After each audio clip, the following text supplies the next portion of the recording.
Bitcoin and crypto is an interesting conversation because really what we talk about Bitcoin being the inception of this entire wild experiment that has since just morphed into everything you can imagine is now happening in crypto. The new use cases coming out basically daily.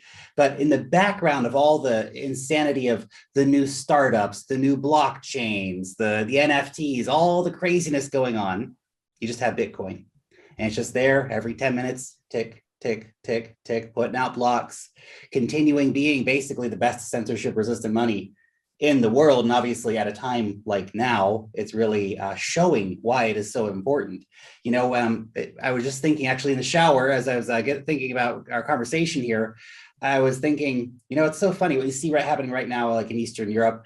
People are not turning to altcoin number 500 on the coin market cap list when they're looking to get money out of a country or escape capital controls. They go to Bitcoin. And that says a lot about what you need to know about the difference between Bitcoin and altcoins, right? I understand, I think perhaps on a deep enough level, at least for my comfort, what Ethereum is and what Ethereum is trying to build and where Ethereum is going. And, it's a different, for me, I look at it as a different investment thesis versus Bitcoin.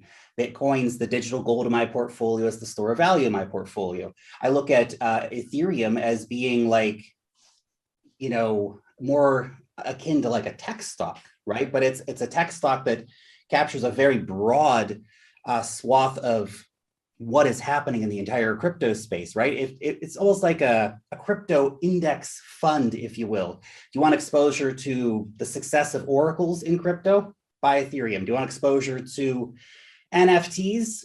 Buy Ethereum. Do you want exposure to decentralized finance? Buy Ethereum. Do you want exposure to the growth of stablecoins? Buy Ethereum. Do you want exposure to, the growth of random altcoin number 500? Probably buy Ethereum because it's probably built on Ethereum. That's where we still, the most projects still being built is, of course, over on Ethereum. So I look at it like that. I think it's an incredible asset. Are there areas of, criticism? Absolutely. The gas fees right now are crazy. It's become basically unusable for the average person. I think right now, with the state of the market, the gas fees have actually come down to, vaguely human usable levels. But once things kick off again, you're going to be paying hundreds of dollars to use Uniswap, which is completely unacceptable. We do have layer twos taking off on Ethereum. In fact, I think we've seen a huge amount of innovation on the layer two space in Ethereum, right? So I know, obviously, Bitcoin layer two is there. The Lightning Network is very important. We've seen other innovations at the layer two level with some different DeFi protocols, for example, playing around on Bitcoin layer two.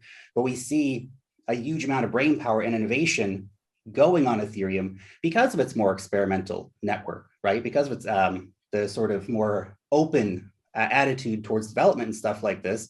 And that, again, if we talk about that conservative nature of Bitcoin and Bitcoin development, it took us how many years to get SegWit? It took us how many years to get Taproot, et cetera, et cetera. That's a feature, not a bug, right? Again, we need to move slowly with Bitcoin and make sure that everything works perfectly, which is one of the reasons why we don't have all this crazy stuff happening because, again, Bitcoin store value, digital gold, all that fun kind of stuff. They're just fundamentally different assets. And to try to say, well, Bitcoin and Ethereum, they're just the same thing, or, it's just basically the same thing. So this one's got, smart contracts and it's, slightly less decentralized than Bitcoin, really misses the forest from trees, so to speak, when we talk about what these different assets are and what the investment thesis behind those different assets is.